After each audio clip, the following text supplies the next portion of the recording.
সোমবার সকাল 10:49 নাগাদ নৈহাটি স্টেশন ছাড়ে আপ কৃষ্ণনগর লোকাল। পরের স্টেশন হালিশহর আসতে তখনও কিছুটা সময় বাকি। এমন সময়ে ঘটে যায় চাঞ্চল্যকর সেই ঘটনা। প্রত্যক্ষদর্শীদের দাবি, আচমকায় বরোদা ব্রিজের কাছে চলন্ত ট্রেন থেকে নিজের 1.5 বছরের কন্যা সন্তানকে বাইরে ছুঁড়ে ফেলে দেন বছর 27-এর এক মহিলা। ঘটনায় হতচকিত হয়ে পড়েন যাত্রীরা। পাকড়াও করা হয় পূর্ণিমা সাহা নামে ওই মহিলাকে।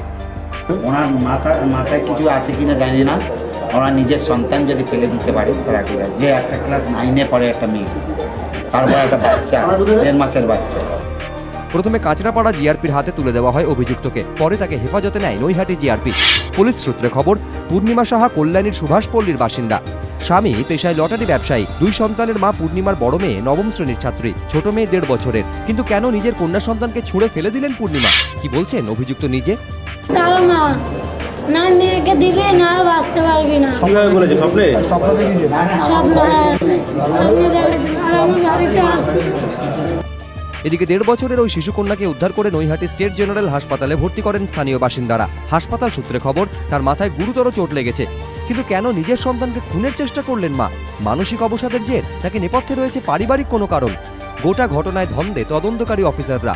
পূর্ণিমাকে জেরা করে উত্তর পাওয়ার চেষ্টা করছে পুলিশ। আস্তিক চট্টোপাধ্যায় ও রাজশ্রী দত্তগুপ্ত, এবিপি আনন্দ।